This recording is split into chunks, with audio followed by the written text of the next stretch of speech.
develop myself and read books and just nerd out and get to rock a fro. And cause like I'm so happy. I haven't I'm like, yeah, the rocking the fro part is exciting for me because it's something I always wanted to do. So I cut off all my locks and was able to just go ahead and start all over. So I know I'm taking this. I'm kind of, thank you, Alexia. Thank you. I'm taking this experience a little different. And I'm trying to make sure I'm not showing too much enthusiasm. It's like, for me, it's like going to a funeral of somebody and you can be laughing and while everybody's mourning and grieving. Like, have you ever been to a funeral and you just like happy and just laughing? Like, well, they lived their life. What y'all sad for? Um, and then you looking all weird, morbid. Well, that's how COVID has been for me. Like, I'm walking around, it was like, this COVID sucks. This pandemic sucks. I'm like, for some people are learning how to handle it, manage it.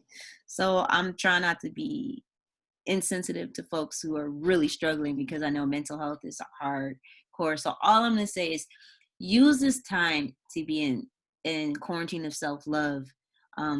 Start reading your favorite books, meditate. I used to go to a 10-day silent retreat just so I can get away from folks during the holidays. No, I'm serious. That's how I was during the holidays. That's my only bummers. Like, I cannot go to the I can't meditate right now for 10 days because I shut down. So I'm trying to figure out what to do. But I guess I can meditate in my own house because everything else is shut down. So that's my check-in. I know it's really a random rant, and but in the end, I'm praying for everybody. I'm meditating for everybody. And if you guys want some life hacks, just reach out to me and I'll be happy to share. That's my check-in. So before I get to our new guest on the call, Alan, welcome. I just wanted to, do my little check-in. I've had quite the year, quite the weeks. Everything is just filled with something lately. And I don't know, I feel I've learned to manage high stress better than I ever have, even when I feel like I'm about to lose it now. Just because I feel I've been so encultured into being highly stressed, whether that's from work, my personal life, or whatever. And for me, my therapy and speaking with a psychologist has actually really helped me. It was something I was pretty resistant to at first because I was telling myself whatever I could handle myself. But at some point I was like, it's good to just talk to someone, and it really is, and it's really helped me. One of the things I'll say is with Rick having COVID, I'm here for you as a COVID survivor and someone who's experienced people who have, unfortunately not made it. And when I was going through it, I know I've said it, I've come to start thinking of maybe. Freezing up bad. What was that? Hello? I think you're good. Okay. It might be the signal on your end, Alexia. Mm-hmm. It could be my signal. Okay. Well, yeah. So I was just thinking about it and like putting it in perspective, where we were a year ago to where we are today, having new thoughts about everything and just new perspectives. And I think it's been quite a hectic time for me personally, in which I've got to see a lot of good and bad, and I'm just taking it all in as it comes. So, I'm sure we'll get into that later too, and get into some other stuff later as well. But I want to introduce Alan to the call and just have a little personal check-in for you. What's been up? How you doing? You're muted. You're okay. There you go. Thank you, Alex and Faye Love, for inviting me to join the group tonight. in listening to everybody and challenges of life, I think that it's just really a time in which you're being purified. It gives you a chance to reevaluate life. Last year, my challenges were, I would say, 500 times more than this year with COVID and everything that has happened this year. So I look at it in the reverse. It's a time to really regroup, reconnect, and refocus what some of the possibilities are, especially since it didn't just affect me, it affected everybody, to say, let's reevaluate what's important in life, uh, how we need to understand our finances, certainly how we need to come together and live together. And all these things have been put forth. So I think it's a great time. I think those that's going to rise above this time in history will be those that are really paying attention, really putting a real strategic plan together to make the best of it, instead of just kind of sitting back and letting this time ride, pass us. Thank you, Alan. So, that everybody that checked in? I think so.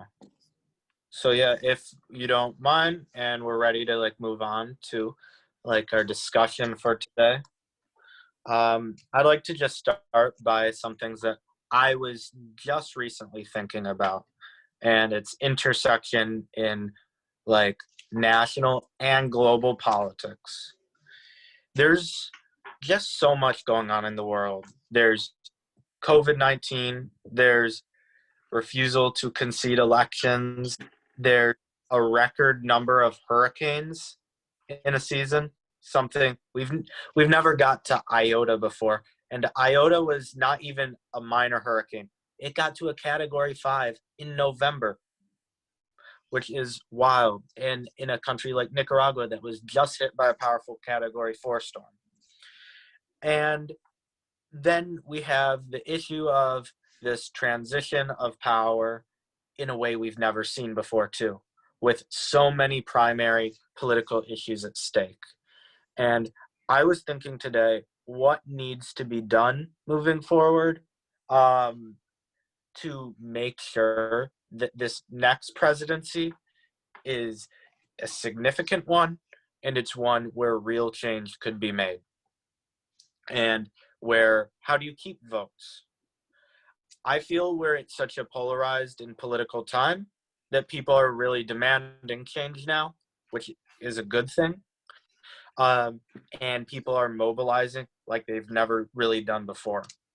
And I was looking at some stuff about polling statistics, there was an increase in support for Trump among black men in particular, and Hispanics, and even white women as well, while a reduction in white votes. And then there was just way more turnout than ever before.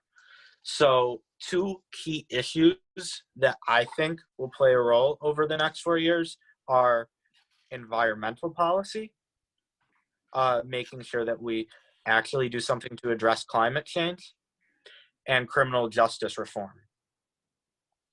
If we do not tackle those 2 things, I think that there could actually be so much disdain with the status quo among Democratic Party, which is sort of becoming synonymous now with a centrist party, a party that wants to keep things how they are in a lot of ways, at least among the party elite, the top of the party. So I have a feeling, and if anyone wants to correct me if I'm wrong, and from there we could go into criminal justice and environment, that the Democratic Party could actually see a substantial loss in Black and Hispanic vote, particularly among men, if there is not real effort in the next 4 years to address what the Black Lives Matter movement is so rightfully asking for.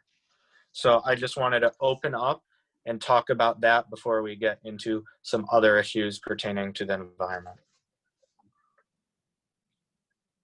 Well, I would like to comment just so that the panel know my background. I'm a political scientist, and I'm also the city commissioner for Pasadena here.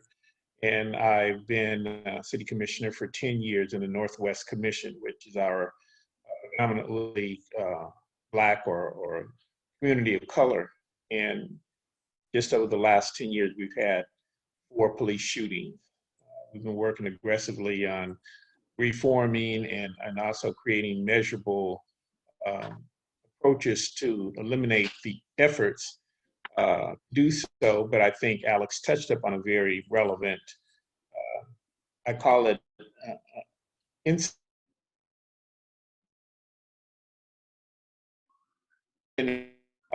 One of the things that has evolved here in California is called ABA 392. It's a law in which police officers can no longer shoot a person without necessary uh, requirements, which means they can no longer say, I was in reasonable belief that he had a gun. The problem that we're running into and that we're seeing, which I love what Alex is bringing up, this evolution that we're going to have to go through, messaging, the leadership. But again, as I said earlier, it's a learning process. This law that I'm referring to just was enacted in January. It was first used in the first shooting here in California in May with a gentleman named Bill or Nicholas Bill in San Diego, a white gentleman who was able to get the DA, the district attorney, to bring action within 2 days after the shooting. So the police officer was fired. Within a month, he was issued a warrant for his arrest for second-degree murder and a bail of $1 million. However, in the case of Anthony McLean here in Pasadena, as well as any other Black victim so far, I have not heard anyone being able to apply that. And this particular law was made as a result of Stephon Clark in Sacramento, who was shot 7 times in the back. And the police got off on that because they alleged that they had a reasonable belief that he had a gun, which all he had was a cell phone. So all of these new evolutions have to be very effective. And what we're learning here is that they're not effective because the old guard is still in play, especially here in Pasadena. And that has been one of my focus the last 90 days. In fact, we just posted our 90th day of advocacy because that, my study, is the strongest power in this particular climate of Pasadena, which we must know what our message is. If we don't know what our message is, it's going to turn people off. And that goes back to what Alex raised earlier, is that because the Democrats haven't really put a sound message out, the only real good results they've gotten so far is with the presidency instead of the Senate, which they should have gotten a home run in the Senate, considering what we've been going through. But the reason why is because they haven't been able to do it on a consistent basis throughout each state, because each state has their own senator and their own politics that applies to that. Whereas nationally, with the presidential election, Kamala and President-elect Biden was able to carve out a message that resonated well enough to get the votes. And I think that really came after the debacle with the first presidential election, which made Biden much calmer and focused and to send a certain message. And he understood that message when he won St. Louis because of James Clyburn, which told him, you have to understand how to reach your targeted market to get these votes. But everybody didn't do that. So these are the things we have to kind of figure out. How do we make this stuff relevant, especially with the younger generation and a generation that's actually looking at things by pushing a button instead of actually sitting down and building coalitions and putting a timetable in, because that's the real effective way that you're going to bring about change. So I think that's all like really great points. And, you know, it makes me think, what will the direction of both parties be? and where could we head? Because I think if you do make Black Lives Matter into a true platform within the Democratic Party, for example, you're going to see that they're going to actually do better, which should be something to think about more deeply. If when Black Lives Matter, that could be advantageous to Democrats. So if nobody realizes it now, that's how much the black vote means. And that is where the country needs to head as well. And with that, just listening to what Black Americans want will make the country a better place, and it could be advantageous to the party. So where is this resistance? Well, I think that Are there's a anybody else too? yeah. Just, move it around.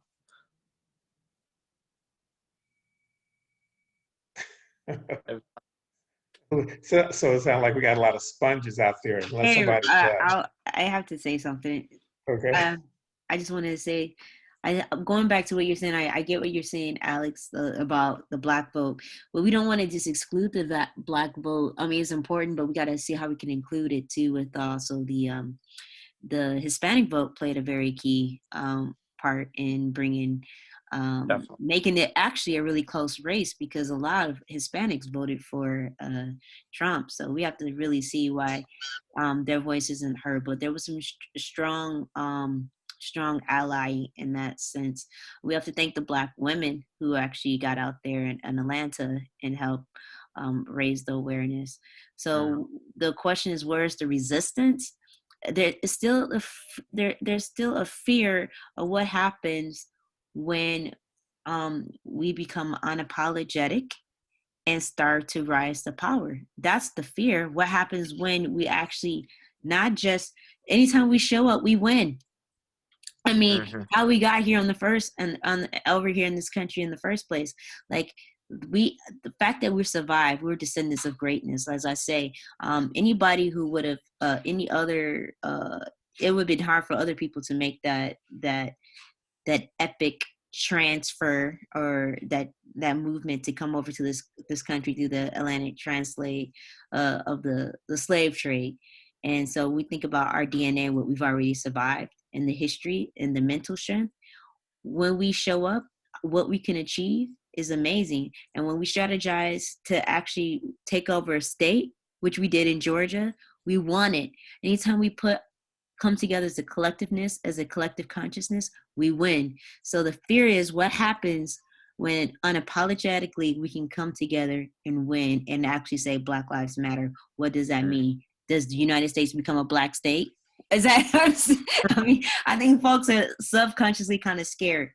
We just had Brian just join us, which we wanted is right in keeping of what he's going to talk about is youth justice. We had another speaker that was going to join us, and due to a health crisis, his friend is on. We were going to have Ja Milton talk about his transition from being a strong blue lives supporter to now an advocate Black lives supporter. And one of the questions is, can you support both? We're going to continue with that conversation with Ja in the near future. But we do want to welcome Brian to the call if he wants to join. Right now, you're off camera and off mic. And it looks like a familiar face. Somebody must know the other person, because the big cheers coming up. Okay, so hi, Alan. Hey, Brian. So I had to bring a white person onto the call just so it wouldn't seem like we're not a compassionate conversation. And so, but Brian, we were talking about a lot of things. And Alex, could you just recap the question so that Brian could be informed? Yeah.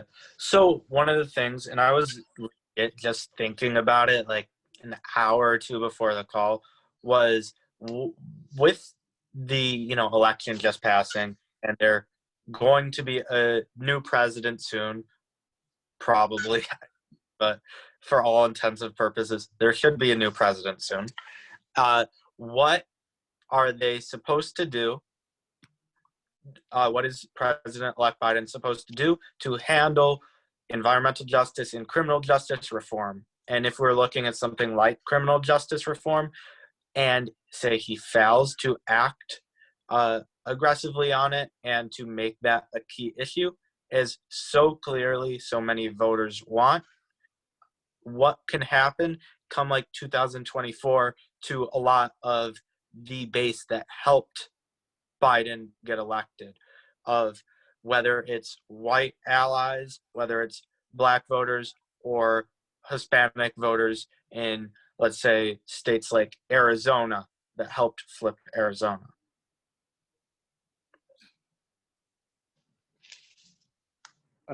Would you like me to weigh in on that? Yes. It's a small question, so we should be able to solve that tonight. You're right. Let's try.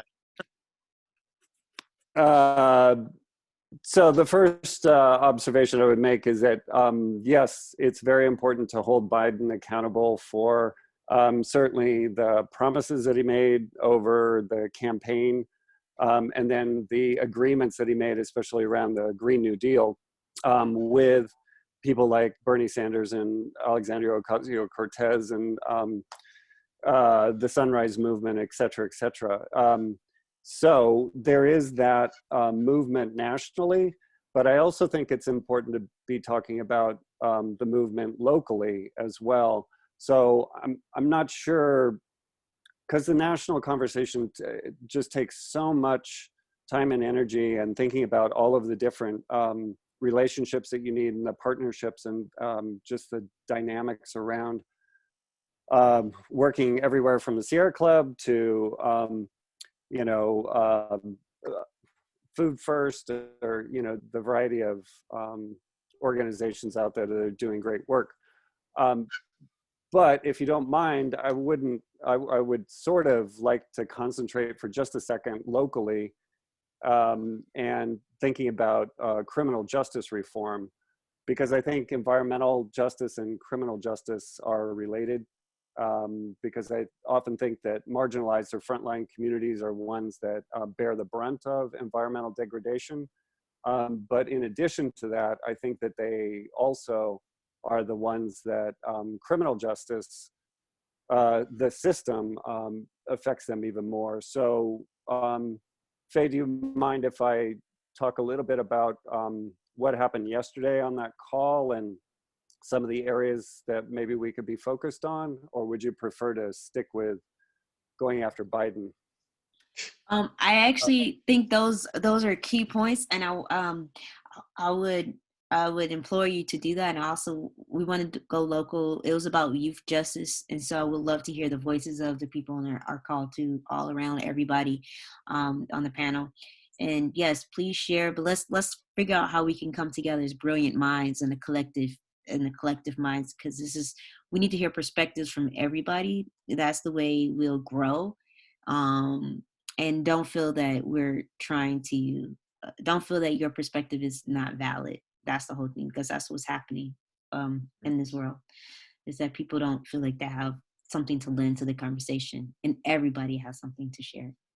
I don't even know what I'm talking about half the time, to be honest. Yeah. As for me, and I really want to get your perspectives, Zakaya and Rick. And you were saying, Zakaya, you were a political science major too. So there's a lot of grassroots movements that have played a role into getting a lot of these conversations to this point now. What do you think needs to happen going forward to make sure that we actually see the change that so many want? I think that's for you, Brian, if you wanted to respond. Was that for Brian to respond on? I was asking Zakaya. Okay. Oh. Okay, thank you. With love, everyone. My name is Zakia. Yeah, my bad. My apologies. Zakaya. Well, you should have corrected Auntie Faye a long time ago. It's about 3 years now. You just now corrected correctly a couple of times, but now I'm just gonna say my name is Zakia. Yeah, you know, for me, this conversation really makes me think a lot about political efficacy. And, you know, does that vote that you send in really matter? And I feel like just my experience, you know, being a part of the Black community and like growing up listening to other Black people talking, like, you know, it's just like, for me, my sense is like, okay, like, you know, it doesn't really matter. And when Trump was elected, he didn't even win the popular vote. He got elected in because of the electoral vote. So it's kind of like, you know, that feeling of, you know, okay, we go through all of this, we send in our vote, we think about who's really going to solve, well, not solve, but who's really going to fight for the issues that are important to us in our communities. And then, you know, you elect someone and that doesn't happen. And, you know, even with Biden being elected, I mean, in my bubble, and I think California is a bubble, and especially LA. But, you know, it's kind of like, I don't know that people even were really like, when people elected Biden, I'm like, did we really want Biden? Or like, were we choosing between two, I don't want to say evils, but That's you know, I know exactly where you're going with that. that was the conversation that I was hearing a lot. Like, you know, oh, I don't really like either of these candidates, but you know what? I can't do 4 more years of Trump, so we're gonna go ahead and elect Biden. And so when you're talking about like, well, how do we actually move forward with addressing the actual issues in our community, like climate change, like criminal justice reform and stuff like that, it's like,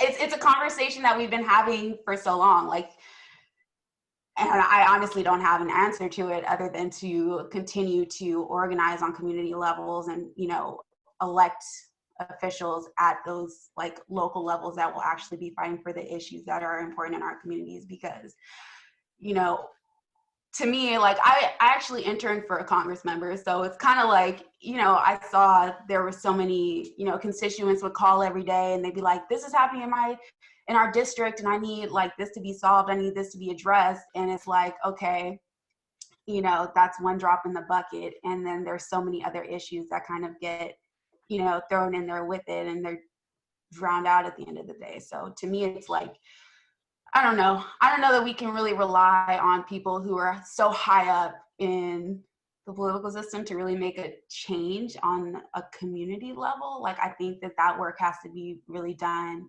you know, within our communities, our neighbors, our family, our friends, stuff like that. That's my 2 cents. But I know we have some great political minds here on the call, so I'm curious to hear what y'all have to say. Well, I just want to say anything, and it's not because I have a great political mind, but I've been saying this for a while. Go deep and stop trying to go so wide. So just want to support your statement. All right. He wasn't talking about you, Felicia. About What? I'm sure she was talking about Auntie Faye, who could not pronounce her name right. Zakia. Did I get it right, Zakia? There you go. You know what it was? I was just so nervous tonight. And when I get nervous, it just happens. I was just thrilled to have such amazing energy. So Zakia, my apologies. See, I'm going to say it right all night long. Just keep saying it over and over again because you know Auntie Faye loves you. All right. I like that one. Did y'all see that? Okay, we'll go to the other part later about names, but I'm sure we can pronounce Kamala, right? Yeah, you're talking about Tucker Carlson. Yeah. Here. Yeah. I do. He just didn't want to. Yeah, just didn't want to. But anyways, we'll that's aside. Let's stay focused. So I got a few things. You know, I'm not, like I said, there are some great minds on here politically. I don't know. I just some perspectives. I'm always down the middle when it comes to things. I don't do anything emotionally. I don't make any emotional calls. I try to stay logical as possible, which doesn't mean anything if I don't have logic. But what I see is a lot of Trump hate, and I see a lot of people voting for Biden because of hate of Trump, or Joe Biden, you know, Black women voting because Kamala Harris is a Black woman or whatever. I see a lot of that. You know what I mean? I ain't gonna lie, I voted for Obama because he was Black. You know what I mean? So I see people making judgments, you know, including myself. Now, I just have a few statements and then I have a question for you guys because I don't know no answers. I just have questions. I with the Trump hate and all that, that when I watched the debates, you know, I was like, okay, well, I remember watching presidential debates and I remember them talking about policies. I didn't see any of that. You know, I didn't see anything about, I didn't see any policy talk in these last two debates. It was all about, you know, they don't like you, they don't like you. And that's, you know, that's kind of whack to me.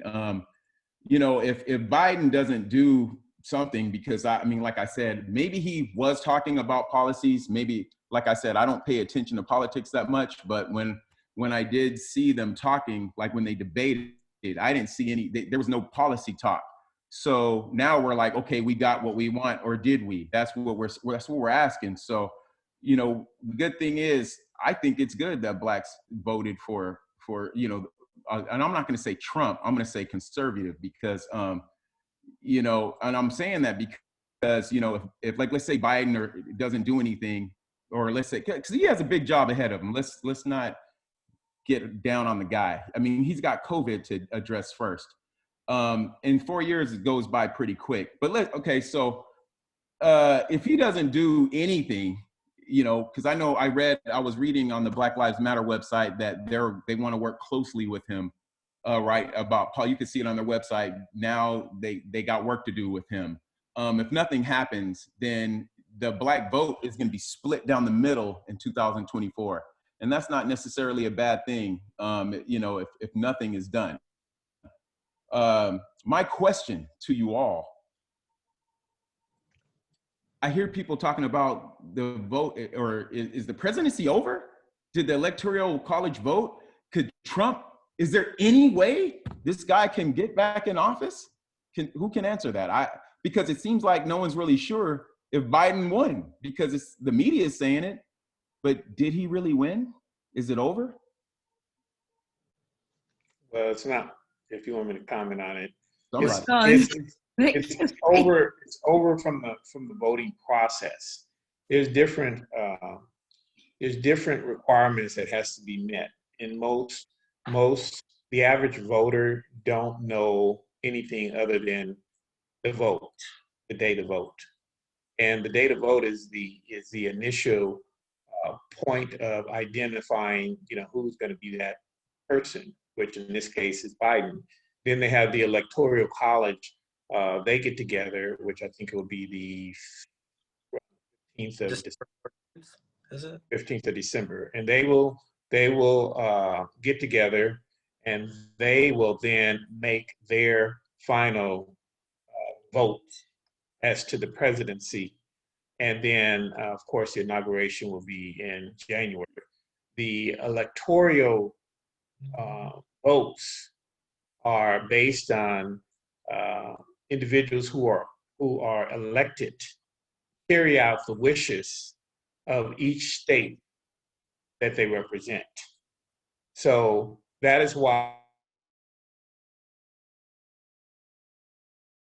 looking at the votes, that's why Trump was trying to file all these lawsuits, all these kind of things to undermine that process so that they would have some ammunition to sway the electoral college when they get ready to make their final votes. The likelihood is almost slim to none that Trump will be able to alter the outcome of each state and what they've done. And that's why they've given the numbers to Biden that each electoral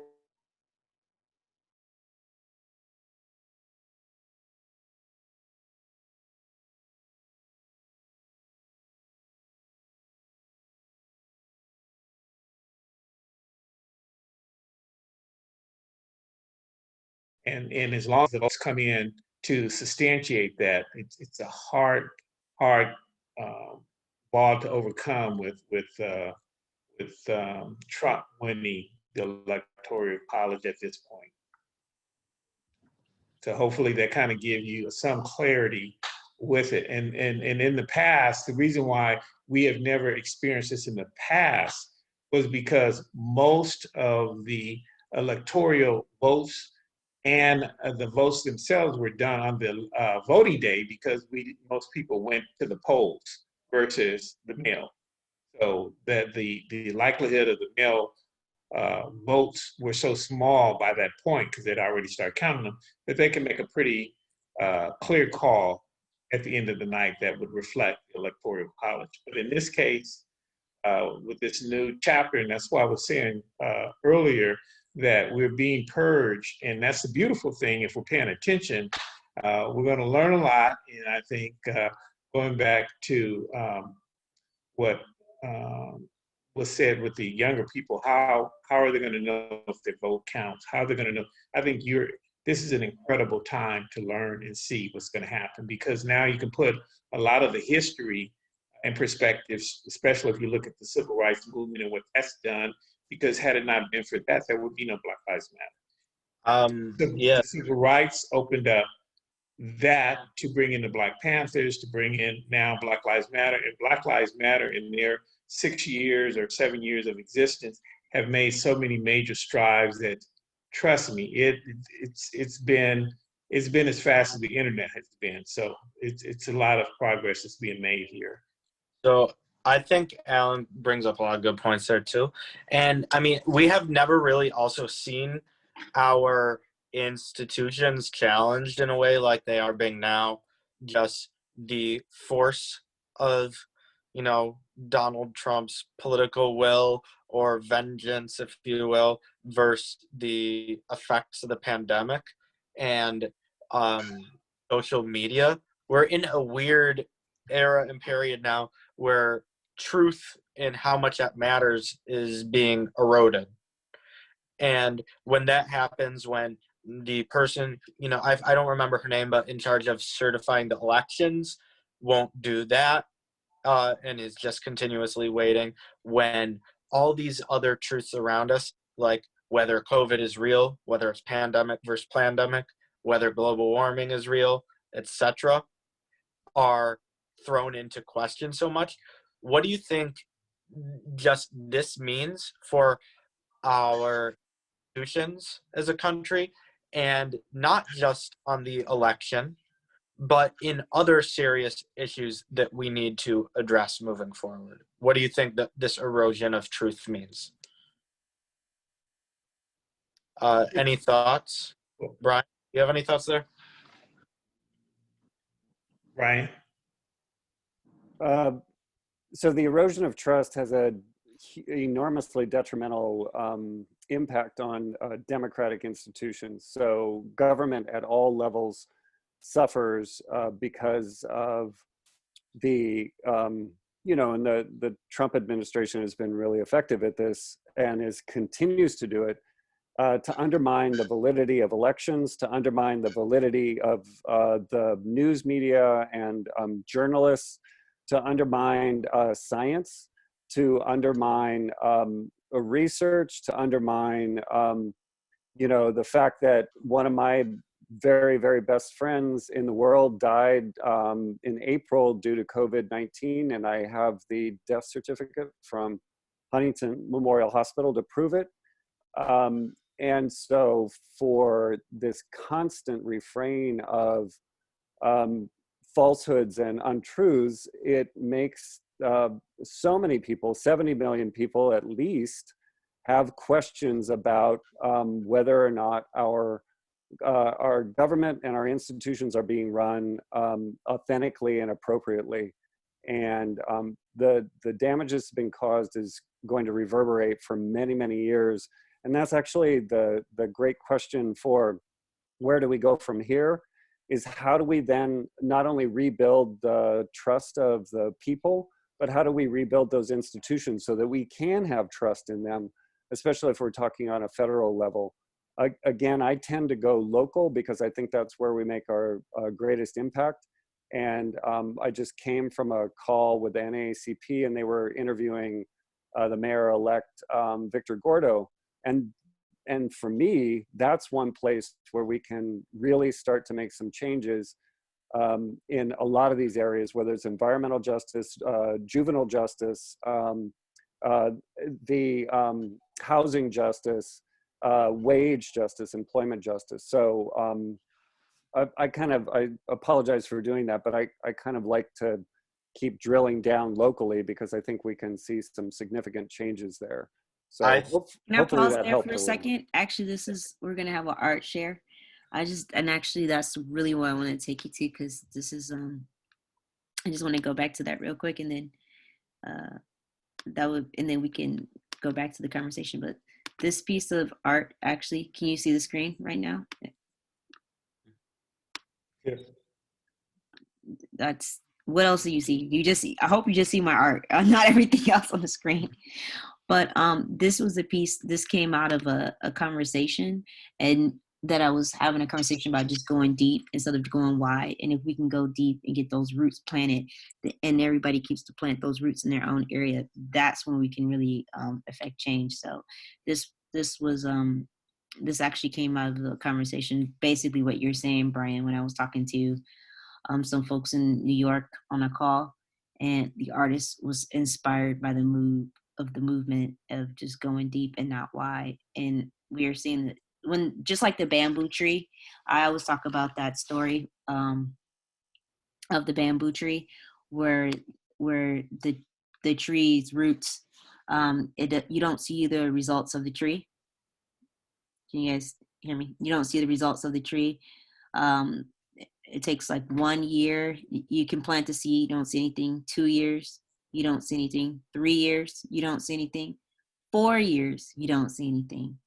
5 years, it takes 5 years for after the seed has been sprout, and if you keep watering it, it starts to break soil. Mm-hmm. But what's happening below is that the roots are growing down before they grow up. So they grow down for 5 years in the bamboo with the bamboo tree, and then in 6 weeks it shoots up 90 feet, and it's like the tallest tree. And you like, where the heck that come from? And it just starts sprouting up. So basically, back to what Alan was saying and all the work that we're doing, we're planting roots right now. What happened with Stephon Clark, those roots were being planted. And now let's see, this is a time now, what happened with the local shooting of Anthony McLean and all these other things. Let's let that bamboo tree now take sprout, and let's see some results right now. This is the time to do it. So I just wanted to pop in with that idea, and who are planting the seeds, and now who's ready to water and let it take sprout. That's where we're at right now in this conversation. And if I may tie all of that together, Faye and Brian, I think so that the other panel members can kind of get a good grasp of the incredible opportunity you have, especially if you're young and you're paying attention. Just like in Anthony McLean's death, I have advocated that not only does Anthony's death mark an incredible point in time in history, it might be, in my opinion, equivalent to the next civil rights movement, because we must test the system to make sure fairness and accountability comes naturally. If it does not, we're going to always be fighting. And so with Anthony McLean incident or death occurring during this peak time, do you know we were never able freely to talk about white privilege, racism, all the things we could talk about now. We can go on social media, that didn't exist a year ago. It didn't. It was still evolving. Now I can call up Victor Gordo, which we've spoken, and say, Victor, you know what? If we don't deal with systemic racism in our police department, they're going to have major issues. The Northwest is not going to trust them. Blacks aren't going to trust them. Hispanics aren't going to trust them. They need to open up about, I couldn't have this conversation last year, not comfortably, not open. That is the evolution that's happening because of the different forces that's being put into play. And as I was saying with Anthony, what that's going to allow us to do is test the system, because we have the only state law that prevents police officers from exercising the immunity they once had when they would kill someone. We're the only state that does that. And Anthony is the only victim of a police death that's all captured on their video that was controlled by their product. And yet they are not being held responsible for it. They can go out and create a narrative that will make this a smoke and mirror. And Brian can confer with me if I'm out of line, because we're both, he and I are both very active in politics here in Pasadena with a sense of purpose and fairness. And yet the police department and the public safety committee that we have here in Pasadena just brush it under the rug. That's unacceptable. And if people don't know that that's the process here in Pasadena, they're going to think Pasadena is beautiful with this Rose Parade and its a Rose Bowl game and our beautiful, quiet little city. They're not going to understand the understorms that are here, and we need to bring that to the forefront as well as we deal with the Rose Parade. And correct me if I'm wrong there, Brian, if he's still there. Oh, there you go. So, and so I think for young people to really see this time in history, it's huge. It's you can get on the internet and have conversation like we're having. This stuff was not available to us last year or a few years back. So I think you're way ahead. And Alex, I think with you working with the youth and doing what you're doing, I think as long as you keep them filled with knowledge and a sense of understanding the system, yeah, all these things will come to a true balance. It's when they don't understand it and they don't use it appropriately. So I want to pivot a little too, and get Rick and Zakia involved a little more. So we're talking about all of this, and we're also, I want to bring it back to some of the stuff with local politics. I feel there's often such a disconnect between different sets of local politics. So even in struggling communities, and there are a lot of, sometimes that we're forgetting about, there are a lot of even struggling white communities in the Midwest and the South, for example. But, you know, we may think that they're voting against their interests a lot. And so, and one thing that all of these people have in common is they're very impacted by the environment. And do you think there's any way that we could get like the poor whites in Appalachia who've, you know, worked in the coal mines, maybe they have some black lung disease, and now they're getting hooked on heroin? Is there any way to get people in those communities into a conversation on environmental justice, which that could maybe lead them to other areas in which there could be like coalition building on local levels across broader communities?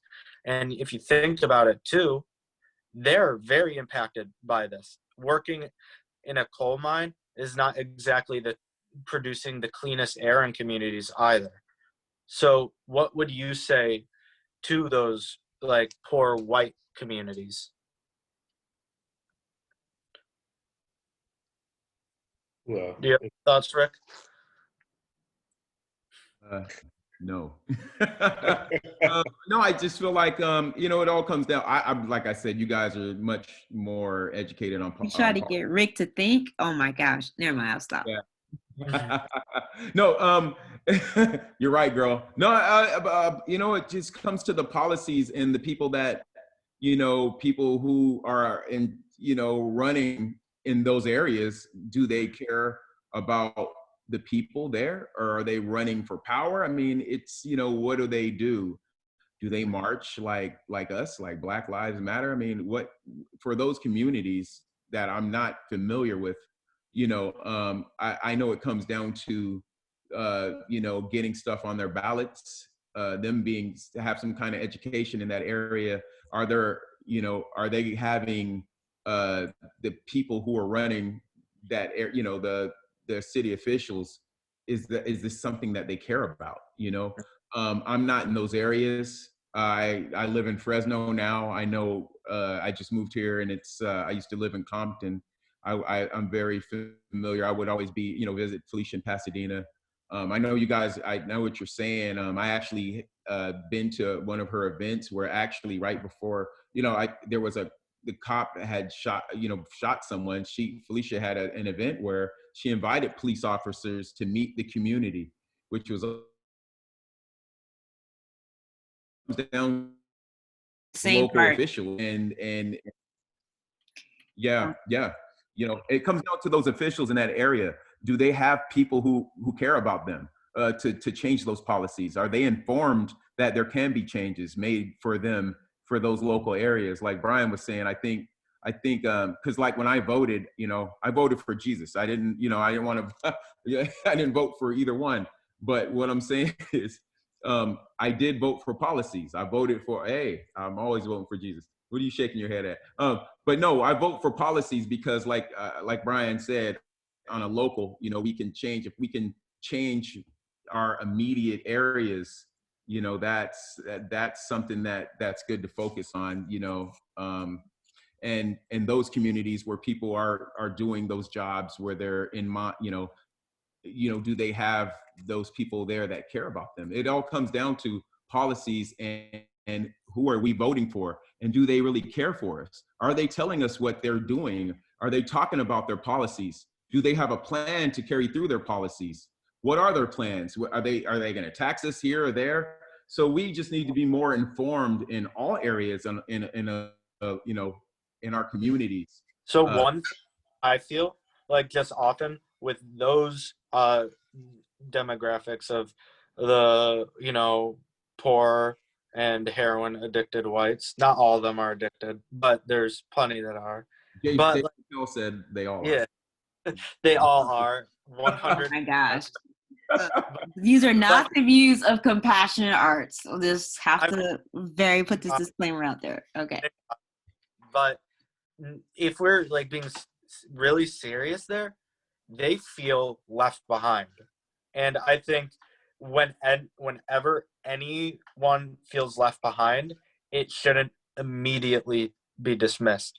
While white privilege is definitely real in our institutions, in job applications, in criminal justice, that white privilege obviously does not mean that all white people are doing well.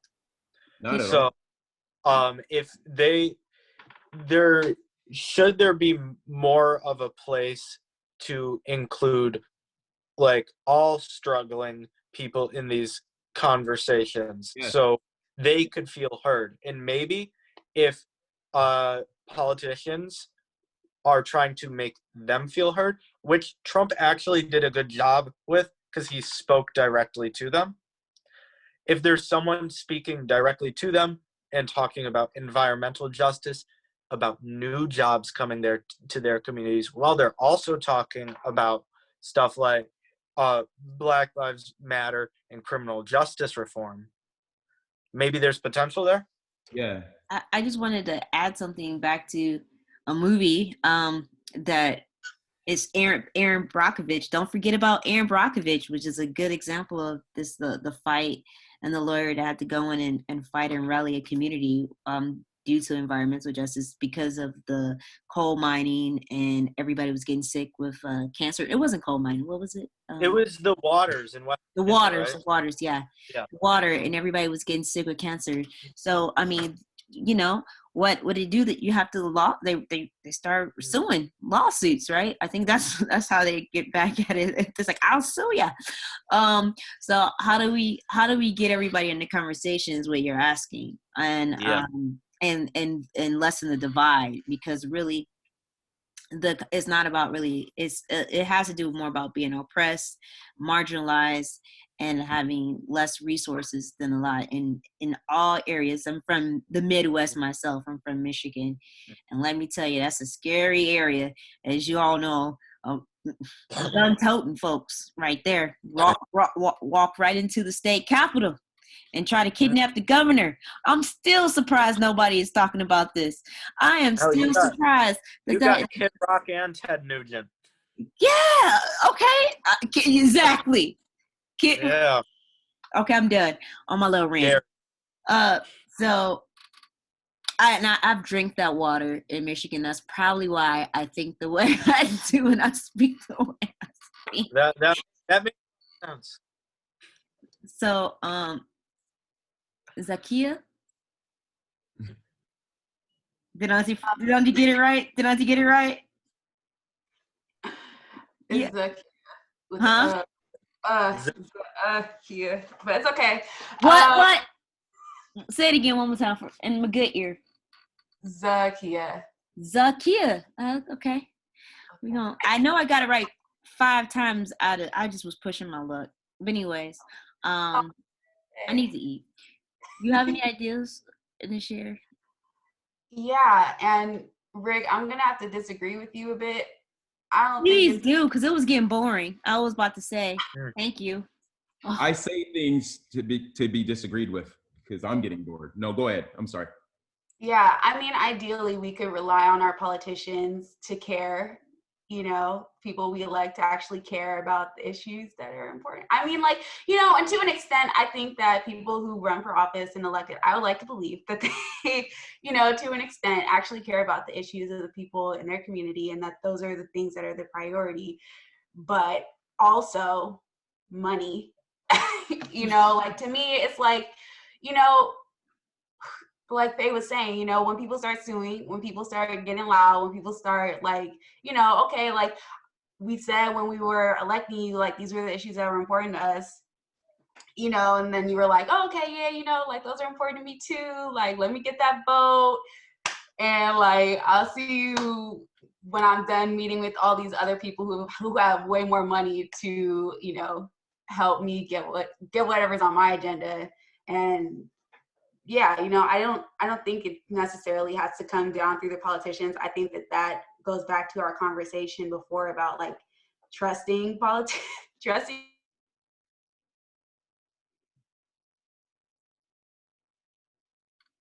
officials. And right now, like, I don't know the people. I'm not connected to poor white communities. Like I honestly couldn't speak to that experience.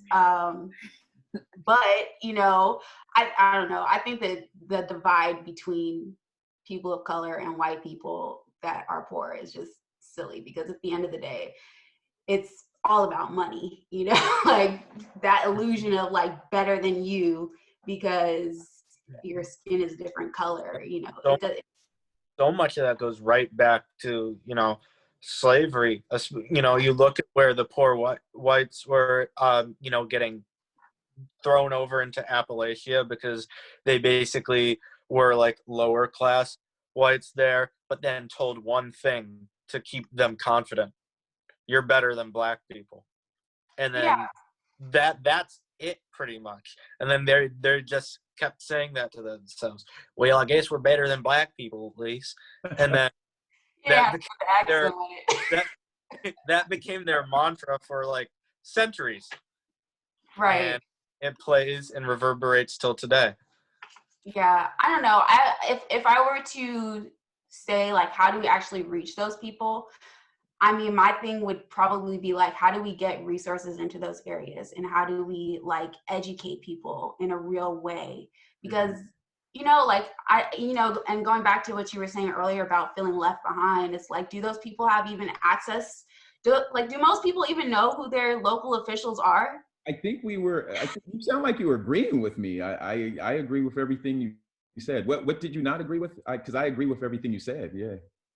I mean, my understanding of what you were saying was like, who are we electing? Like, do we know our elected officials' plans? And like, do our elected officials actually care about us? And do they care about our issues? And like, that's important, but also like, what are we doing? Like, what kind of resources are we having in the community outside of just relying on our elected officials to like do what they said they were going to do? Yeah, that's interesting. And I mean, you're saying like, what resources do the people in some of those communities have, right? And Yeah. like, point blank and period, there are Amish. There are in America. There are Amish people. Yeah. Have you like ever seen an Amish people? Have you ever seen a group of them? I mean, I saw them like one time in like Going to Santa Utah. Monica, and I almost fainted. I was like, "Whoa, what are they doing here?" But like, you know, what are their interests? They're Amish, but they're people. So like, it's interesting to think how diverse America is amongst all these populations and sectors and corridors, and how, you know, we make people feel heard while also, you know, elevating the voice of the most unheard people in America. It's such a tough conversation. I think we could probably talk for months or years about this. So the next call, I have to get someone to represent the poor white Democrat, the poor white demographic. I need to get some Amish people on this call, in this conversation, and find some people who voted for more conservative folks. So that's the assignment. So if you guys come back, I'm gonna have an Amish on this call, a poor white guy, and some and what I say, and someone who voted Black conservatives. Y'all come back for that? We don't really get this People are able to like access technology and stuff like that. So y'all are really going in. I cannot believe this conversation. This is conversation, huh?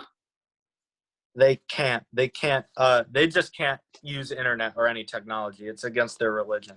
Oh. yeah, I don't think they're gonna help. That's why I haven't seen them on the calls. I was wondering. Yeah. Mm-hmm. They can use a telephone, right? No. Telephone? No. Nothing. Like their technology stopped at like buggies, like on wheels, like horses on wheels. And then they were like, okay, that's enough. We're stopping with the technological development. No engines, nothing. Just wheels and horses. I've driven through Vermont. I took a road trip, so I didn't realize that's the reason why I've never seen them before, because I've taken it. So that makes sense. Mm-hmm. Thank you for the clarification. So could I make a quick comment about what's been said? I really agree with Rick about the local politicians. So what Obama said was, you have people who you've elected, but it's up to us, it's up to you all to hold us accountable. Mm-hmm. So until there's organizing, until there are engaged citizenry, until there are people who are willing to make the time, and you all know this takes a lot of time and energy to be a community activist or a community organizer. Until we're able to do that, they will go, in essence, to the highest bidder. They will default to whoever is catching their ear. So if that's developers in your city, then if they're making more noise, or if that's the business community, or if that's the restaurants that say, we got to open up because we're losing so much money on COVID, then it's incumbent upon us and our organizing to be more effective, to have better strategies, to be more consistent, and to have the stamina to be able to go up against them for months and months and months and years. The other observation is that when we other people and label them with terminology, I think we not only do them a disservice, but we do ourselves a disservice. And because it then creates that divide again that's so difficult to bridge. And in this moment, I think about it every night. How am I going to talk to my cousins from other parts of the country, my aunts and uncles who voted for Trump? But if we're negative or pejorative about who they are, there's going to be no room for that. And by the way, as far as technology, that is actually one of the ways which misinformation is shared consistently, constantly. It's YouTube videos that all of my conservative cousins, aunts, and uncles are watching, that are perpetuating these memes and these concepts that none of us believe in and none of us believe are factual, but then they do. because it's in their echo chamber. So they are using technology, and they are engaged. I think we have to find common ground. So just one last thought, and justice, economic justice. Economic justice means that if you come close down I have a cousin who works for the gas industry. If you come and close down my coal plant, what am I going to do? It's fear. That's what's driving the division as well. And Trump stokes fear. So until we get to the point where we can all agree upon, and this goes back to Biden, on concepts like the Green New Deal, and be able to say to those people, you aren't going to lose a job. You are not going to lose your health care. You're not going to lose your ability to buy a pickup truck if you want. And to be able to create a new economy that is viable for all of us. If we can't do that, then we're going to be fighting forever. So just a couple of observations about how to get to white folks in rural areas is you got to look for what we have in common, and that's our humanity.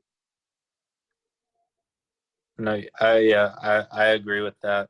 And I also want to add another way to get in contact with them without losing the sort of message of, these racial issues, these environmental issues, etc., are important, is to lay off of canceling people for differences of opinions.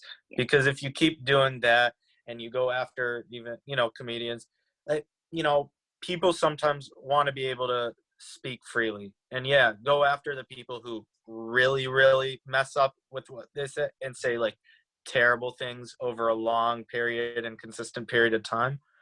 But sometimes when it comes to just words that come out of people's mouths, we gotta take a step back and look for context. We gotta lighten up and see like if people are joking or they're being serious. And even if they're joking, and the joke doesn't come off well, sometimes you gotta be like, that doesn't completely define a person. None of this completely defines a person necessarily. So, and a lot of people everywhere in America, I feel, have gotten kind of sick of, this whole phase of cancel culture. So I think that's also important. And if you quit it a bit with the cancel culture, you could focus more on the issues that you're talking about, Brian. And if I may chime in on that, just to bring it back to full cycle. I just think everything, again, is timing. Nothing is going to be eliminated because it seems totally unfair. It's timing. Barack Obama was elected because it was timing. We had the worst recession since the Great Depression, and people were looking for a change. We had young people who were coming in, they wanted something different. By the time Barack got out of, finished up his term, the system had reversed, and that allowed Trump to come in. Trump had cultivated his base with the Tea Party, with the winning the midterm elections back in 2010.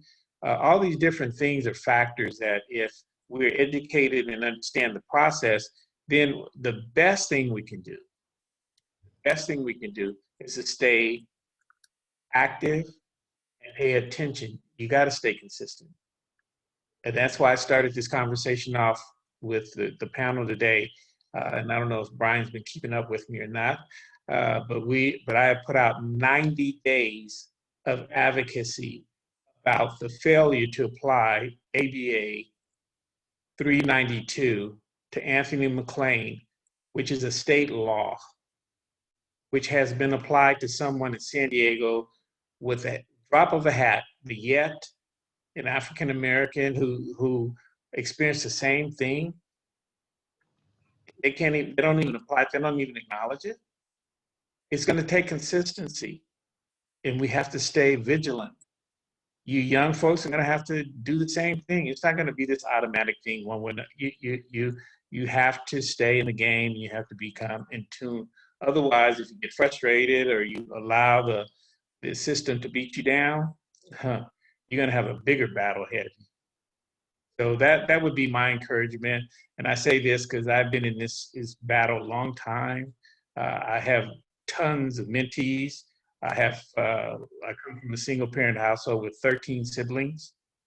And these are things that's truly been tested and focused. And this is what I encourage. And this is why I want to make sure the panel here today can take this information and digest it. And I guarantee you tomorrow morning, you guys will be in the fast lane.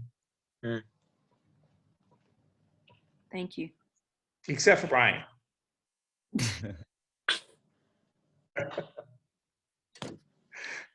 Any retort to that, Brian?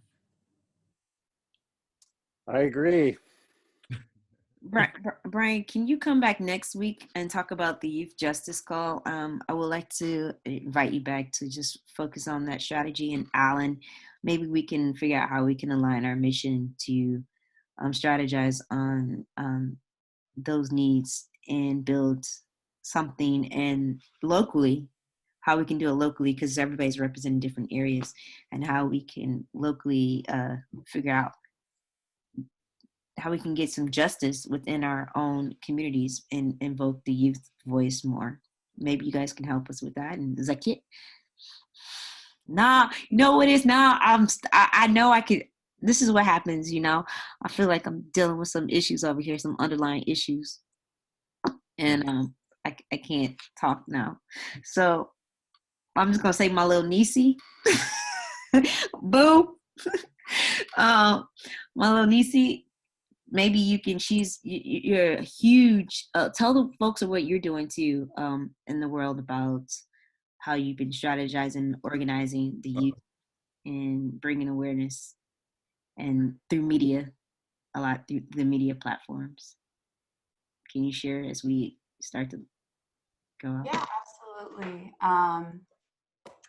So for me, like I work with young girls of color, Black, Brown, Indigenous, API, and we do empowerment. Earlier this year, when the Black Lives Matter movement really started to become something that was the center of the media, we held a town hall for our members and whoever else wanted to join to talk about what was going on. And I think that facilitating those kind of spaces specifically for youth is really important, especially. So I'm like really grateful to be able to do that kind of work. I think that oftentimes youth as a whole are, kind of pushed to the side and not really heard because of that concept of like, oh, you're young, you don't know.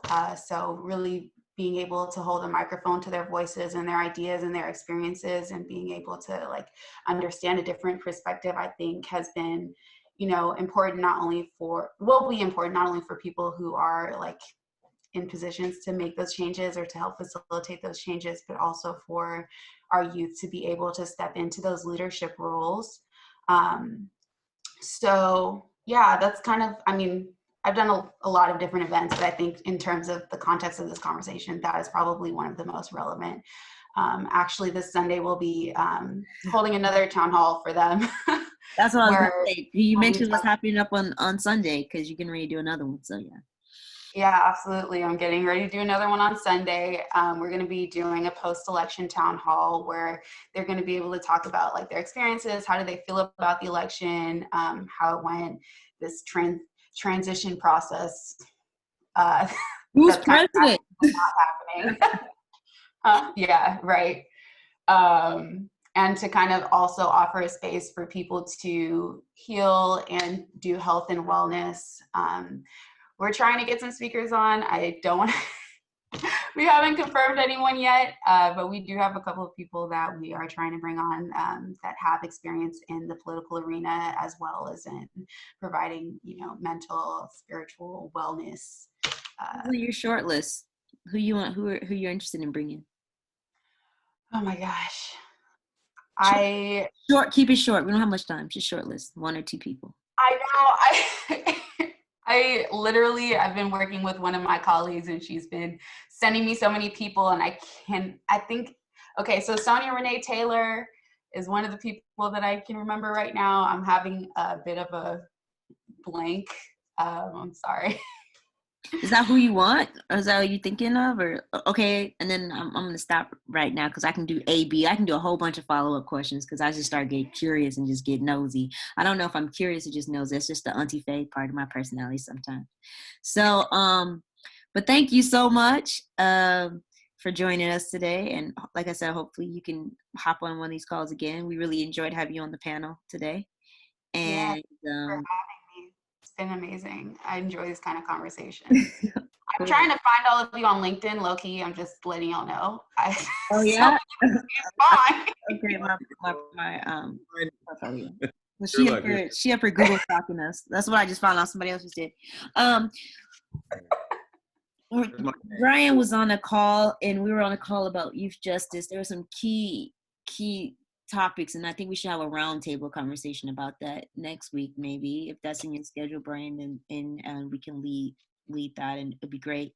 We bring some more youth onto the call to follow up with this. This is very important. Thank you. We're gonna start to just roll out pretty soon. Any last thoughts?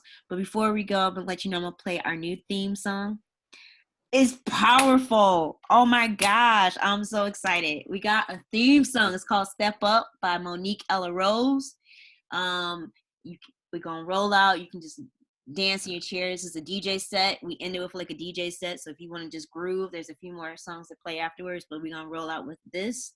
And I'm gonna play that and then get some feedback because this is an arts call. So we like to interject the music, the visuals, and just before I play that, Alex or anybody, you want to say anything? I want to have a quick recap of like everything that I'm feeling, and first offer by saying like if you need one of those, like as we said, poor whites on the call next week, I could volunteer to become either a Midwestern steel worker or Appalachian coal miner, and I'll just work on developing my character.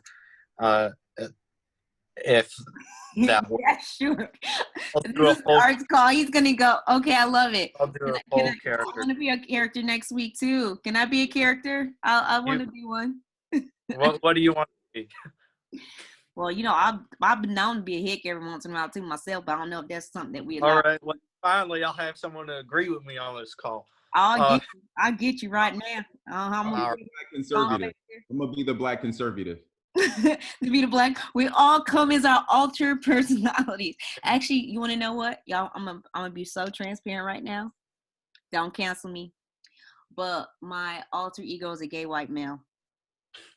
Oh, you're the opposite of that guy in Pennsylvania, the white guy who had the black gay male burner account. Oh, really? Yeah. Yeah, to support all his political positions and just be like, see, a gay black guy agrees with me. You know what? I love black men. I'm gonna just tell you that right now. Black men is amazing, and why would we want to? What are they trying to do with them? We need to preserve the black man. Preserve him. Okay, put the music on. Well, and the conversation. as a worker. Play the music. So basically, what we're doing is saying arts, political art, social justice art. This is what happens when you allow people to express themselves. You can learn, and on that note.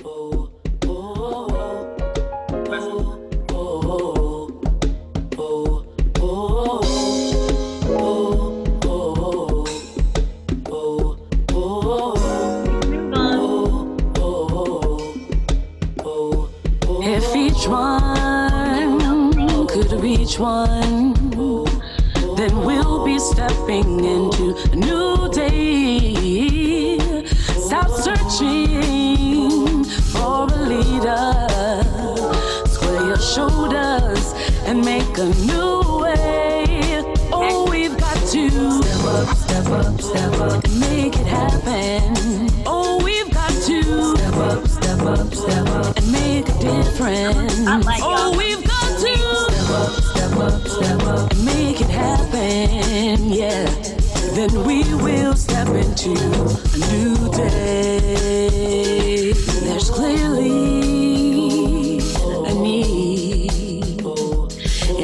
each of our own communities.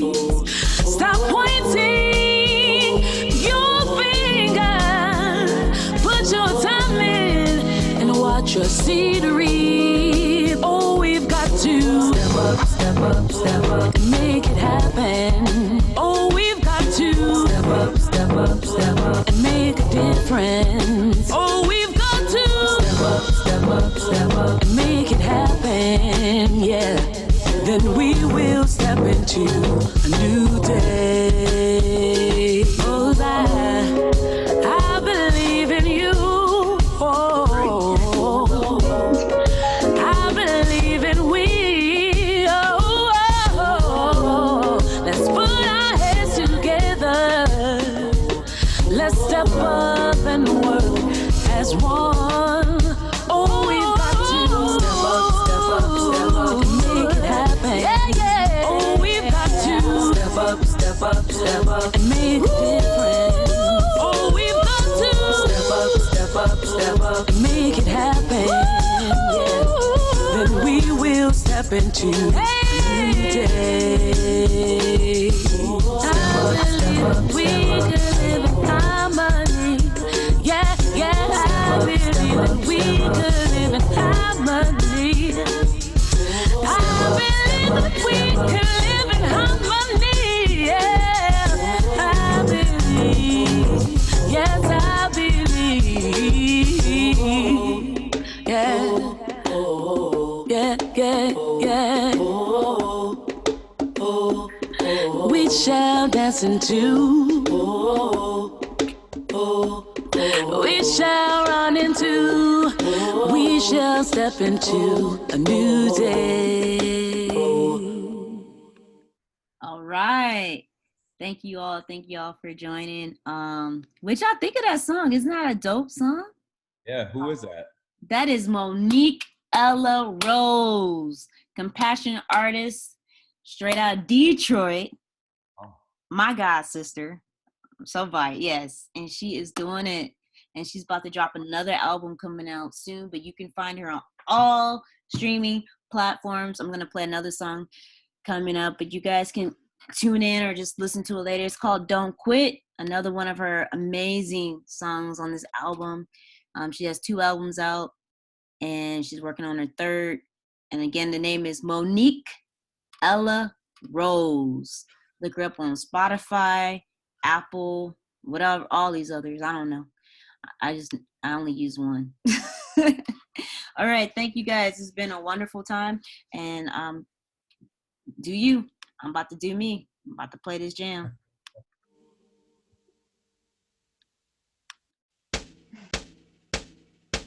She said, baby, don't let this world pass you by. Get on out there and participate in life. So many other dreams festered and died. You never know what you have unless you're willing to try. Don't be the one to say I shoulda, woulda, coulda. Follow your heart, embrace every possibility. You bump your head sometimes, but don't you fret.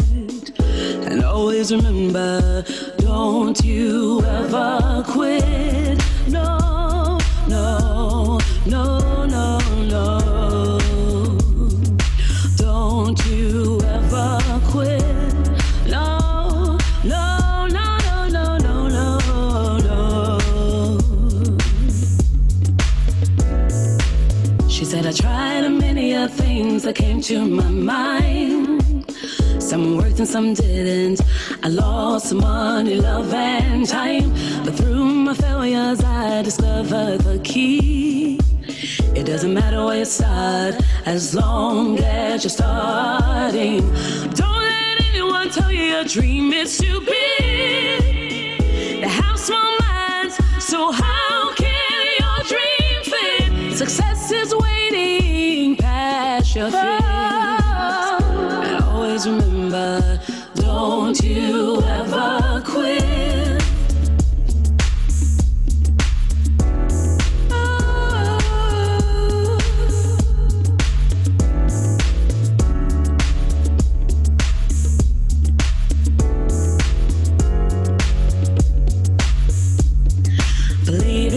yourself, and it will be.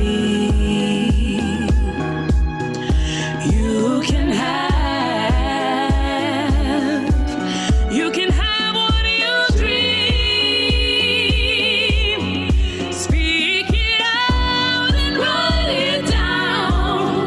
Watch it manifest all around. Lift your head up, baby. Greatness is in your being. Don't you ever quit.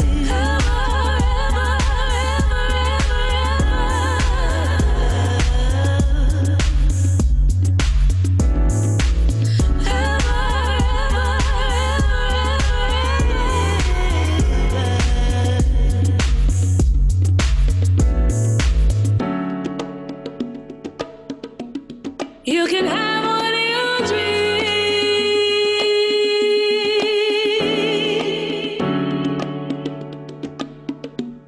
You can have what you dream.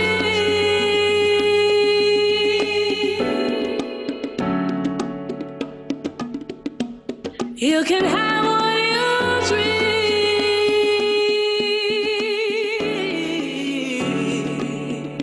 You can have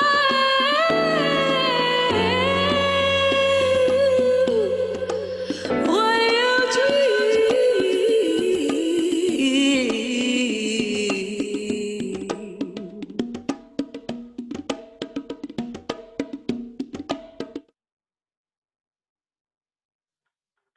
That was solid.